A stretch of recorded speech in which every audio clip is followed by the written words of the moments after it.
Hi, I'm Nicole Brewer of Hamptons.com, and I am at one of my favorite events here in the Hamptons in the summer, Authors Night at East Hampton Library. There are over 170 authors inside, ready to sell new books, sign books that you've got. I've got a bag full of some of my favorites from my own library. Can't wait to see Nelson DeMille, Susan Lucci, Michael Connelly, and numerous others.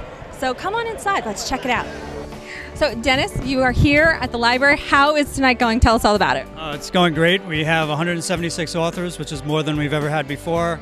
We're going to total more than 1,000 guests, and it's getting really tight in there right now. Everybody seems to be having a great time, buying a lot of books, enjoying all the donated wine and beer we have. We got the wine from Domaine Freni and the beer from Southampton Public House, which is the first time we've had them. We're really happy about that. And it looks like it's going to be a really successful event. Tell us about your book and how you're enjoying the Hamptons now. I'm enjoying the Hamptons tremendously. We have a home out here. I love it out here. No better place to be. I'm very honored to be included in this book fair. I've been here in the past as a guest, and this time to be here for my memoir, it's very exciting. Now you're sharing a dinner this evening with Nelson DeMille. How fun is that? So much fun. Nelson DeMille and his wife Sandy are very, very good friends, and Nelson has been really a mentor to me in this whole process. Although my hat is off to Nelson. I mean, he makes up the characters whole cloth, and the John Corey character to me is one of the best ever. I just had to remember my own life. You know, he makes up other people's lives, so it's a whole different thing. Now, with now being an author, you've got this chapter starting and All My Children unfortunately closing. How is that? Well, first of all, I'm really glad that I wrote my book before the announcement was made, and I had no idea that the show would be canceled. So this is really from my heart and really from my experience. And the book also talks about my time on Broadway and Marvin Hamlish and Dancing with the Stars and my personal life as well that people would have no way of knowing about because I've always been a very private person. The next chapter for me as an actress, I'm waiting to see. I'm doing a lot of listening, and the fans for All My Children have really been so loyal and so vocal and so active, and they continue to be. And I leave with a lot of gratitude to them, and I hope they'll follow me when I do something else. What is next for John Corey is what everybody wants to know. He is such a fabulous character. We all love him. John Corey, my next book is the John Corey book, and it's called The Panther, and it's scheduled for publication June 2012. I'm working on it now. And in this book, John Corey and his wife Kate Mayfield leave New York. They're sent to Yemen to find a man who was one of the masterminds of the USS Cole bombing. And they say they want to capture him, but Corey knows he's really there to assassinate this man, to kill him.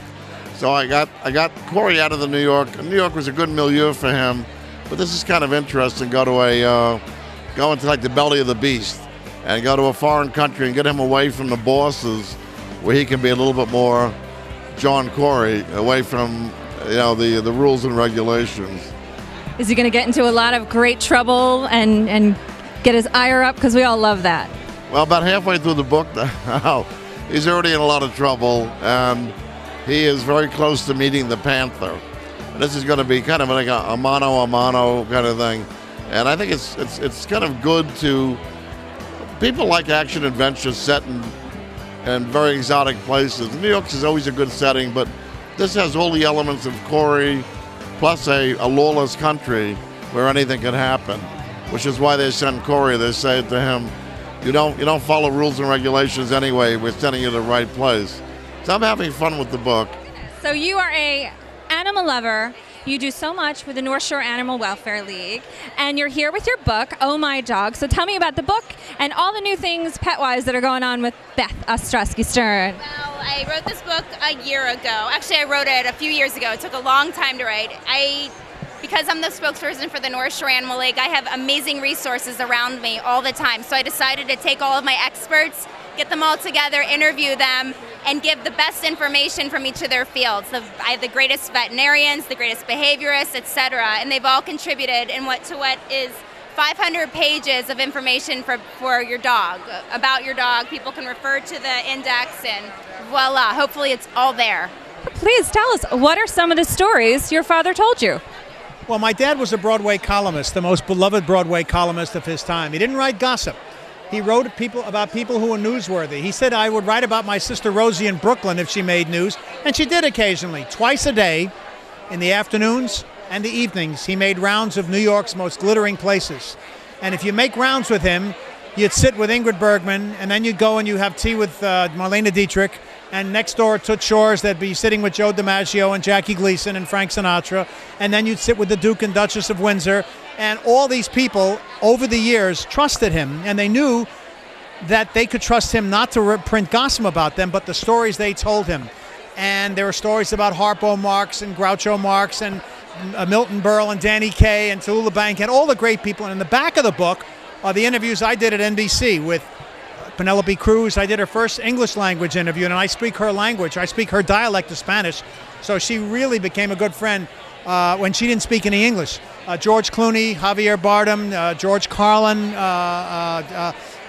Ben Kingsley, Michael Caine, to give it some kind of currency. But most of the book are about the great people of my father's era, from 1934 to 1974. Right, yeah, something totally different for me. I've always wanted to write fiction. It's been a lifelong dream, and it's great to see that, it's finally here, so I'm so happy. Well, I wrote probably 95% of the book in the Hamptons. I find it so easy to write out here, and I just feel so at peace and at home here, so it's a good place to be creative. Now, when it comes to your book, it's a series of memoirs, talks about your talk show career, which is quite amazing. Exactly a series of memoirs, but I get that impression from the cover.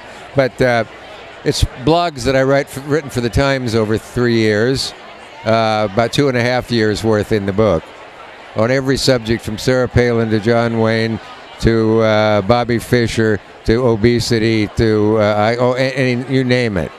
3 hilarious pieces about Richard Nixon, if you can imagine humor and Nixon in the same sentence. Well, here tonight, have you picked up anything from your fellow authors, or is there anything that you want to pick up? Anybody that you want to meet? Are you a fan, obviously? I, a couple of times, wanted to go meet Michael Connelly because I read all of his books. I think he's a wonderful writer, and I've been friends with his agent, Phil Spitzer, for a long time. And Phil said, go over and say hello to Michael because he knows what a fan you are.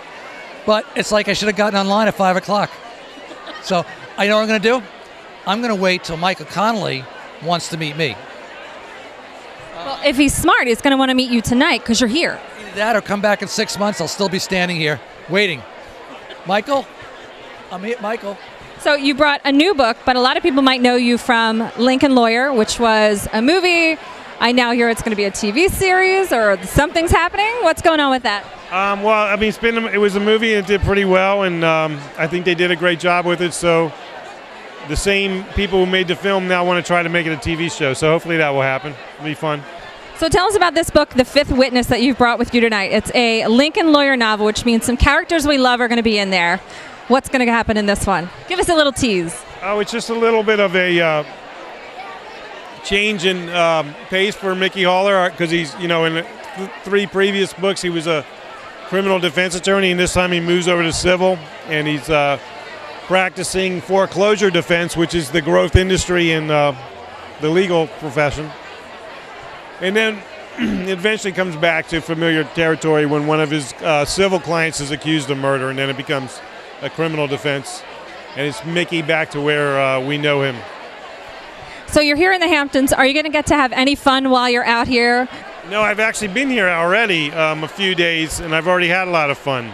And it's nice to be here. Went to Cyril's, had a lot of home-cooked food out in my agent lives out here, so I've been visiting him and being around his family. You're chair again of the event. You love books. Obviously, you've got a stack on your arms. What'd you pick up tonight? I got this Hamptons Garden book, which is absolutely beautiful. It's really, really, and they've done so well. I mean, I see this book everywhere. It's selling extraordinarily, and I'm a big Nelson DeMille fan, so it was a thrill to get to see him again. I love his books, really love his books. And I got a couple of other ones in here about 9/11, and I got one about Southern civil rights workers getting murdered, and a little light reading for the summer. Well, that'll definitely keep you busy in between, a little time on the beach and everything else that you're working on. You excited for 30 Rock to start again? Yeah, we start late this year because Tina just had her baby, so she has her maternity leave, and we don't start work till October. Well, I want to thank everybody who came and supported the library event this year. It's been very successful. Yeah, thanks. Thank you. Authors Night in East Hampton, another extremely successful evening to raise funds for the library. A wonderful cause behind me. Folks are checking out furiously. I filled my bag. Ugh, it's extremely heavy. Everything is signed. I'm going to go on the beach tomorrow, I think, do a little reading. I have a feeling there's other people here who can do the same. Tonight, off to dinner with Jeffrey Lyons to hear more about his fantastic book. And thanks for joining me for Authors Night. We will see you here in East Hampton next year. For Hamptons.com, I'm Nicole Brewer, and I'll see you next time out and about.